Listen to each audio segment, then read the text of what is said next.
ऐसे नहीं आ रही है कि अब पैसा बांटे आप लाने वोट दिलाने। तो वोट क्या समझे हैं हम तो नहीं दे बिल्कुल महीने नहीं आ यही सब सरकार बदलने हैं जो अपने महीने ही काट दो, महीने नहीं दे रहे। बता तुम्हारा को महीना नहीं दे रहे हो, महीना से नहीं मिलो आप महीने देना होगा काम छोटे पूरे क्षेत्र में 1000 रुपये मैंने महीना, ठीक है एक महीना बाद तो काम लगो काम वो नारी सम्मान के 1500 में लेना फिर। चल उनको बात करने दो, महीना हाँ अब तो बात करो, अब तो बात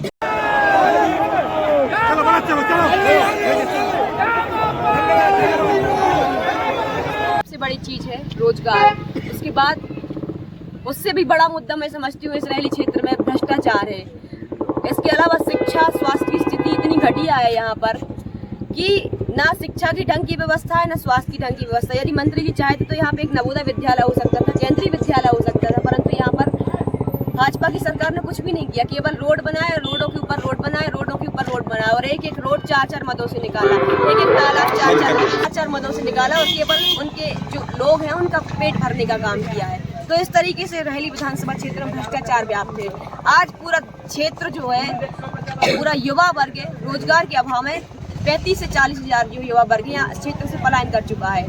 तो आवश्यकता इस बात की है कि इस क्षेत्र के एक एक युवा को, एक एक व्यक्ति को रोजगार मिले, कम से कम एक घर से एक युवा को रोजगार मिले। और मैं कहती हूँ, और मैं भी इस चैनल के माध्यम से कहना चाहती हूँ कि किसी चीज की जरूरत नहीं है, केवल और केवल यदि एक व्यक्ति को रोजगार मिल जाए, 10,000 का मिले, 8,000 का मिले, लेकिन यदि कोई व्यक्ति को घर बैठ के रोजगार मिलेगा तो निश्चित रूप से उसे किसी चीज की जरूरत नहीं पड़ेगी, ना आपकी कुटीर की जरूरत पड़ेगी, ना आपको किसी सरकारी चीज की जरूरत पड़ेगी। बस आवश्यकता है कि, और ये बात माननीय कमलनाथ जी ने कही है कि उनकी सरकार आने के बाद, हमारी सरकार आने के बाद वो रोजगार देंगे, हर एक घर में रोजगार देंगे, और रोजगार के लिए साधन उपलब्ध कराने पड़ते हैं। 18 साल की शिवराज सिंह चौहान की सरकार हो गई, यदि वो चाहते तो निश्चित रूप से करा सकते थे, परंतु उनकी सोच ये है कि शिक्षित हो युवा, परंतु अच्छे से उसको ज्ञान ना हो। तो स्कूलों की शिक्षा का स्तर भी गिरा दिया है। स्वास्थ्य व्यवस्थाएं आप देखेंगे, आज रहेली में महिला डॉक्टर नहीं है, कई सालों से नहीं है। कई महिलाओं की डिलीवरी के समय मृत्यु हो जाती है। तो इस तरीके से ये पूरे क्षेत्र का आलम है, ना शिक्षा की व्यवस्था अच्छी, ना स्वास्थ्य की व्यवस्था अच्छी है, बेरोजगारी पूरे क्षेत्र के अंदर। आपने भ्रष्टाचार की बात की, भ्रष्टाचार की बात काफी बार की जी। ये 8 वार्ड से विधायक हैं, मंत्री हैं, तो क्या एक छोटा भ्रष्टाचार हटाना कोई बड़ा मामला नहीं है? क्यों नहीं हटाया भ्रष्टाचार? देखिए, मैंने जिला पंचायत सदस्य रहते हुए शिकायत करी है कई बार। एक तालाब में एक उदाहरण देना चाहूंगी। एक तालाब का मुद्दा था, तो एक तालाब 1998 में निकाला गया 20 लाख रुपए का। फिर वही तालाब सुदृढ़ीकरण के नाम से फिर से 18 लाख वही तालाब खोदने के लिए राशि आई। फिर वही घाट निर्माण के नाम से फिर से 20 लाख रुपए की राशि आई। फिर वही तालाब गहरीकरण के नाम से फिर से 20 लाख रुपए की राशि आई। ऐसे कई तालाब हैं। मैंने वीडियोग्राफी कराई, फोटोग्राफी कराई, और आज यदि उन तालाबों की स्थिति देखेंगे तो उनमें एक बूंद पानी नहीं है। तो इस तरीके से एक एक तालाब 80-80, 90-90 लाख का पड़ा, और आज उन तालाबों की स्थिति ऐसी है कि मतलब कोई काम के नहीं पड़े वो। तो मैंने इसकी शिकायत भी EOW में की, भोपाल में की, जिला पंचायत में भी इसका मुद्दा उठाया। जांच कमेटी बनी, जांच कमेटी गठित की, और उसने जांच भी कराई, और उसके बाद वो मुद्दा दबा दिया गया। तो मेरे पास मंत्री जी के खिलाफ में, भ्रष्टाचार के खिलाफ में, और चिटफंड घोटाले का तो आप सबने सुना होगा, दीपू भार्गव जी का, मंत्री भार्गव के, गोपाल भार्गव के बेटे मामला दब गया। चिटफंड घोटाला, मेरे पास सारे सबूत हैं उनके।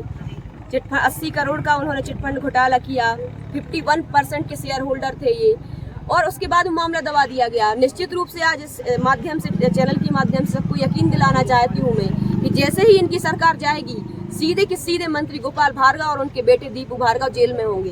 कांग्रेस पार्टी जिंदाबाद। मामला दबा दिया गया, बीच में CID में भी गया था, EOW भी गया था, FIR भी हुई। बिल्कुल, आज आप देख रहे हैं कि जो सरकार सारी एजेंसियों को दबाने का काम कर रही है किसी न किसी प्रकार से। तो बस वही जनता से अपील है कि अब सरकार बदले, और जो भ्रष्टाचारी है असली जगह उनकी जेल में है, उन्हें जेल में डालने का काम करे। कांग्रेस की फाइट की बात कर रही हैं आप, कितनी सीटें आ रही हैं अगर आपके अनुमान से माना जाए मध्य प्रदेश में? कम से कम 150 से ऊपर तो आ रही हैं। मैं बहुत ज्यादा नहीं कहना चाहूंगी, परंतु 150 से ऊपर कांग्रेस की सीट निश्चित रूप से आ रही हैं। आप कितने वोटों से जीत रहे हैं? मैं हमेशा कह चुकी हूँ 30,000 वोटों से मैं जीत रही हूँ। 30,000 से ज्यादा हो सकता है, परंतु 30,000 से कम नहीं हो सकता। और जनता से यही अपील कर रही हूँ कि मुझे केवल जिताना नहीं है, बल्कि ऐसा जवाब देना है इनको कि अब ये हर कभी लड़ना भूल जाए। 30,000 का आंकड़ा कोई ज्योतिषी का है?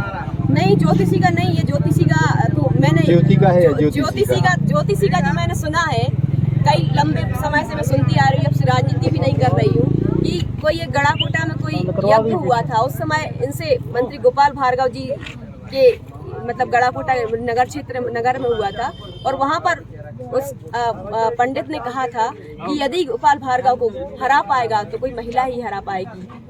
तो अभी तक सुनती आई थी, सभी लोग कहते थे कि महिला हरा पाएगी, और फिर जब मुझे कमलनाथ जी ने टिकट दिया तो ऐसा लगता है कि शायद वही होने वाला है। भविष्यवाणी सच होगी? लगता है कि होगी सच, और निश्चित रूप से होगी। क्षेत्र की जनता जनार्दन सच करेगी उस भविष्यवाणी को।